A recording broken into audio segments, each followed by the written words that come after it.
नमस्कार दोस्तों। एक समय की बात है कि भगवान बुद्ध अपने शिष्यों को उपदेश दे रहे थे। तब उनके एक शिष्य ने उनसे यह 3 सवाल किए। पहला, कौन किसके भाग्य का खाता है? दूसरा, संसार का सबसे बड़ा बलवान कौन है? और तीसरा, जो अपनी बात से मुकर जाता है उसका अंत में क्या अंजाम होता है? तो गौतम बुद्ध कहते हैं कि तुम्हारे ये तीनों ही प्रश्न बहुत ही महत्वपूर्ण हैं, क्योंकि इन तीनों प्रश्नों के उत्तर हर मनुष्य को जानना जरूरी होता है। इसलिए मैं तुमको एक कहानी सुनाता हूँ। उस कहानी में तुम्हें तुम्हारे इन तीनों प्रश्नों के उत्तर मिल जाएंगे। कृपया तुम कहानी को ध्यान लगाकर सुनना। एक जंगल में एक विशाल बरगद का पेड़ था। उस पेड़ पर एक बाज पक्षी रहता था। उस बरगद से थोड़ी ही दूर पर एक बिल था। उस बिल में एक सर्प रहता था। फिर एक दिन जैसे ही सर्प बिल से बाहर निकलने लगा तो उस सर्प को उस बाज पक्षी ने देख लिया। जब सर्प बिल से बाहर निकलने लगा तो उसी समय बाज ने सर्प पर झपट्टा मारा, परंतु सर्प अपने बिल से अधिक बाहर नहीं निकला था, इसलिए वह वापस बिल में चला गया। थोड़ी देर बाद सर्प ने अपना मुंह बिल से बाहर निकाला और देखने लगा कि बाज पक्षी यहीं पर है या कहीं चला गया है। फिर वह बाज पक्षी दोबारा उस सर्प पर झपटा, परंतु वह सर्प फिर से वापस अपने बिल के अंदर छुप गया। जैसे ही सर्प अपने बिल से बाहर निकलने का प्रयास करता तो बाज उस पर हमला करता और उसे उठाकर ले जाने की कोशिश करता। बाज मन में सोच रहा था कि जब भी तू बाहर निकलेगा तो मैं तुझे अपना भोजन बना लूंगा, और सर्प उस बाज के डर से बिल में छुपा रहता था। जब सर्प को उस बिल में रहते हुए काफ़ी समय हो गया तो सर्प मन में विचार करने लगा कि राजा विक्रम ही ऐसे व्यक्ति हैं जो मुझे इस बात से बचा सकते हैं, क्योंकि वह तो दूसरों के कष्टों का हरण करते हैं। यदि राजा विक्रम किसी प्रकार यहाँ आ जाएं तो मुझे इस बात से बचा सकते हैं। वह सर्प राजा विक्रम को याद करता हुआ उस बिल में छिपा रहा, और जो भी व्यक्ति उस मार्ग से निकल कर जाता तो उससे सर्प कहता कि भाई, कोई मेरी बात राजा विक्रम तक पहुँचा दो या मुझे राजा विक्रम से मिला दो, तो मैं उसका जीवन भर एहसानमंद रहूँगा। फिर एक दिन राजा विक्रम, जो दूसरों के दुखों को दूर करते थे, वो जंगल में जा रहे थे और उसी मार्ग से निकल रहे थे। तभी सर्प को पता चला कि रास्ते से कोई जा रहा है, तो वह सर्प बिल के अंदर से ही कहने लगा कि भाई, कोई मुझे राजा विक्रम से मिला दे तो मैं उसका जीवन भर एहसानमंद रहूँगा। यह बात जब राजा विक्रम ने सुनी तो राजा विक्रम कहने लगे, क्यों भाई, आपको राजा विक्रम से क्या काम है? तो सर्प कहने लगा कि देखो भाई, राजा विक्रम दूसरों के दुखों का हरण करते हैं और मैं बहुत दिनों से इस बिल में पड़ा हुआ हूँ।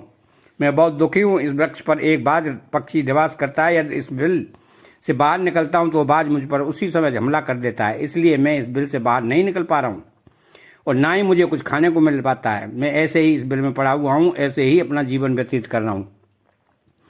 राजा विक्रम कहने लगे, हे सर्पराज, मैं ही राजा विक्रम हूँ, बताओ तुम्हारे कष्ट का निवारण कैसे करूँ? तो सर्प कहने लगा कि हे महाराज, जैसा आपको उचित लगे वैसा ही कीजिए, लेकिन बात से मेरा पीछा छुड़ा दीजिए, नहीं तो यह एक दिन मुझे मार डालेगा। राजा विक्रम कहने लगे कि सर्पराज, तुम कहो तो मैं तुम्हें इस वन में कहीं दूर छोड़ दूं। सर्प कहने लगा कि महाराज, जब आप मुझे दूर छोड़ने जाओगे तो यह बाज हमें देख लेगा और यह वहीं पर जाकर फिर से बैठ जाएगा और मौका मिलते ही यह मुझे मार डालेगा। राजन, आप मुझे कुछ समय के लिए अपने उधर में बिठा लीजिए। आप अपने पेट में बैठने के लिए मुझे स्थान दे दीजिए और मैं तुम्हारे साथ इस वन से दूर चला जाऊंगा। आगे जाने के बाद मैं तुम्हारे पेट से बाहर आ जाऊंगा। राजा विक्रम कहने लगे कि ठीक है सर्पराज, आप मेरे पेट में प्रवेश कर जाइए। राजा विक्रम अपना मुंह खोल देते हैं और वह सर्प राजा विक्रम के पेट में प्रवेश कर जाता है और राजा विक्रम के पेट में जाकर बैठ जाता है। तब राजा विक्रम वन में आगे गए और काफ़ी दूर पहुंचने के बाद उस सर्प से कहने लगे कि हे सर्पराज, अब आप मेरे पेट से बाहर आ जाइए। अब वह सुनसान वन है, इसमें कोई बात आपको परेशान नहीं करेगा। यह बात सुनकर वह सर्प कहने लगा, नहीं महाराज, अब मैं आपके पेट से बाहर निकलने वाला नहीं हूँ। राजा विक्रम ने कहा, क्यों भाई, आपने तो मुझसे वादा किया था कि आप मुझे आगे सुनसान वन में छोड़ देना, मैं आपके पेट से बाहर निकल जाऊंगा। अब क्या हुआ, सुनसान वन आ गया है, अब आप बाहर निकलिए। सांप कहने लगा कि देखो महाराज, जैसा रहने का आनंद आपके पेट में है वैसा उस बिल में नहीं मिलता। अब मैं तुम्हारे पेट से कभी बाहर नहीं निकलूंगा। राजा विक्रम मन में सोचने लगे कि यह तो बड़ा ही दुष्ट सर्प है, अब मैं क्या करूं? लेकिन सर्प राजा विक्रम के पेट से बाहर नहीं निकला और उसके जहर के प्रभाव से महाराज विक्रम के पूरे शरीर में कोढ़ फूटने लगा। महाराज विक्रम मन में सोचने लगे कि अब मेरा राजधानी वापस जाना संभव नहीं है, क्योंकि इस वक्त मैं कोढ़ी हो गया हूँ और मुझे इसी वन में रहकर इस सर्पराज से भी छुटकारा पाना है। यह सोचकर महाराज विक्रम एक पेड़ के नीचे झोंपड़ी बनाकर उसी वन में रहने लगते हैं। उनके शरीर से कोढ़ टपकने लगा और बदबू आने लगी, जो सर्प का जहर था। सर्प कुंडली मारकर राजा विक्रम के पेट में अब भी बैठा हुआ था। राजा विक्रम उस वन में एक कोढ़ी की हालत में पड़े हुए थे। अब उधर उन्हीं के समय में एक प्रसिद्ध जनपद था श्रावस्ती, और श्रावस्ती नगरी के महाराजा थे ताम्रध्वज। महाराज ताम्रध्वज की 3 पुत्रियां थीं और राजा ताम्रध्वज बड़ा ही अहंकारी और अभिमानी राजा था। एक दिन उसने अपनी तीनों बेटियों से पूछा कि बताओ बेटियों, तुम किसके भाग्य का खाती हो? उनमें से 2 बेटियां तो राजा के डर से कहती है कि पिताजी हम तो आपके भाग का ही खाते हैं, परंतु उनमें से एक राजा की बेटी चित्रलेखा थी। वह चित्रलेखा अपने पिता ताम्रध्वज से कहती है कि नहीं पिताजी, मैं किसी के भाग का नहीं खाती, मैं तो केवल अपने ही भाग का खाती हूँ। उस बेटी की बात सुनकर राजा को बहुत क्रोध आया और राजा ने उसी समय नाई और ब्राह्मण को बुलाया और राजा ने उनसे कहा कि इन दोनों बेटियों का रिश्ता तो आप किसी राजा के यहाँ करके आइए, और जो यह बड़ी बेटी है इसका रिश्ता किसी कोढ़ी कलंकी या किसी हाथ पैर नहीं हो उसके साथ करके आइए। फिर राजा का आदेश मिलते ही नाई और ब्राह्मण उन तीनों बहनों का रिश्ता करने के लिए चल देते हैं। दोनों छोटी बेटियों का रिश्ता तो राजवंशों में कर दिया जाता है, परंतु तीसरी बेटी के लिए वह ढूंढते ढूंढते उसी पर में जा पहुंचे जहां राजा विक्रम अपनी झोंपड़ी में कोढ़ी के रूप में पड़े हुए थे। उनके शरीर से कोढ़ बह रहा था। राजा विक्रम को देखकर नाई और ब्राह्मण आपस में कहने लगे कि इससे अच्छा व्यक्ति हमें कहीं नहीं मिलेगा, इसलिए इसके साथ ही राजा की बेटी का संबंध करके चलते हैं। फिर राजा विक्रम के साथ नाई और ब्राह्मण ने राजा ताम्रध्वज की बेटी चित्रलेखा का ब्याह तय कर दिया, और राजा ताम्रध्वज ने भी जल्दी ही चित्रलेखा को उस वन में ले जाकर राजा विक्रम के साथ उसका विवाह संपन्न कर दिया। राजा विक्रम जो महापराक्रमी राजा थे, समय की चपेट में आ गए और एक कोढ़ी का जीवन गुजार रहे थे। चित्रलेखा बड़ी पतिव्रता थी, वो अपने पति राजा विक्रम की सेवा करती थी और उसकी दोनों छोटी बहनें जो बड़े बड़े राजाओं के घरों में थी आराम की जिंदगी जी रही थी। लेकिन चित्रलेखा राजा विक्रम के साथ दुखी जीवन बिता रही थी। कहते हैं कि जो अपने नियम और सिद्धांतों पर कायम रहता है और जो धर्म का पालन करता है, ईश्वर हमेशा उसे सुखी रखना ही पसंद करता है। भगवान उसे हमेशा आनंद प्रदान करते हैं। इस तरह राजा विक्रम के साथ उस झोंपड़ी में रहते रहते चित्रलेखा को बहुत दिन बीत जाते हैं। राजा विक्रम की झोंपड़ी के पास ही एक पीपल का वृक्ष था। उस वृक्ष के नीचे भी एक दूसरे सर्प का बिल था।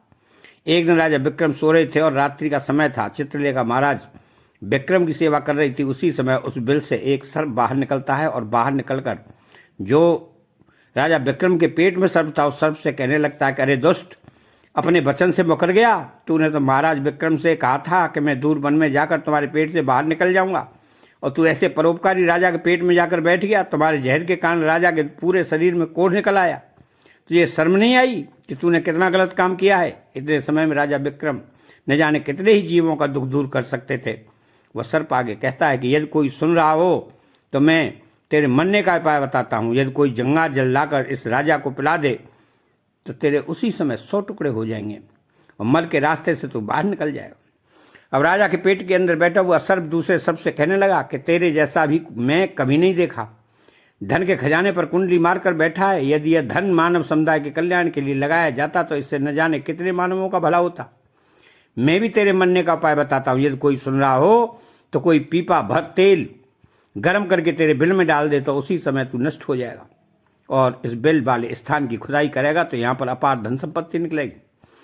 इन दोनों सांपों की बात को चित्रलेखा बड़े ध्यान से सुन रही थी। चित्रलेखा ने मन में विचार किया कि राजा विक्रम है और इसके पेट में एक सर्प बैठा हुआ है, इस कारण महाराज के शरीर से कोढ़ निकल रहा है। तो बेचारी चित्रलेखा एक आश्रम में पहुंचती है और ऋषि से अनुरोध करती है कि मुझे एक गिलास गंगा जल की आवश्यकता है। ऋषि ने पूछा तुम कौन हो, तो गंगा जल का क्या करोगी? तो चित्रलेखा ने कहा कि हिमनबर में राजा ताम्रध्वज की बेटी चित्रलेखा हूँ और मेरे पति के लिए मुझे दवा के रूप में गंगा जल चाहिए। उस ऋषि ने उसे एक गिलास गंगा जल दे दिया। अब चित्रलेखा गंगा जल लेकर जल्दी ही महाराज विक्रम के पास पहुंच गई और कहने लगी, महाराज ये दवाई है आपके कोढ़ को सही करने के लिए, आप इसे ग्रहण कीजिए। राजा विक्रम ने उस गंगा जल का पान किया और जैसे ही राजा विक्रम ने उस गंगा जल का पान किया तो उस सर्प के उसी समय 100 टुकड़े हो गए। जो उसके पेट में बैठा था वह सर्प नष्ट हो गया और धीरे धीरे राजा के शरीर से मल के रास्ते से बाहर निकल गया। अब राजा का कोढ़ धीरे धीरे सही होने लगा और कुछ ही दिनों में राजा का कोढ़ बिल्कुल सही हो गया। राजा का पूरा उपचार हो गया और राजा पहले की तरह स्वस्थ हो गए। अब राजा विक्रम से चित्रलेखा कहने लगी कि हे महाराज, मैं एक स्त्री हुई शहर में नहीं जा सकती हूँ, आप शहर में जाइए और एक पीपा तेल का लेकर आ जाइए। राजा विक्रम ने पूछा, चित्रलेखा उस तेल का क्या करोगी तुम? चित्रलेखा ने कहा, महाराज आप पहले तेल का पीपा लेकर आइए, फिर मैं आपको बताऊंगी।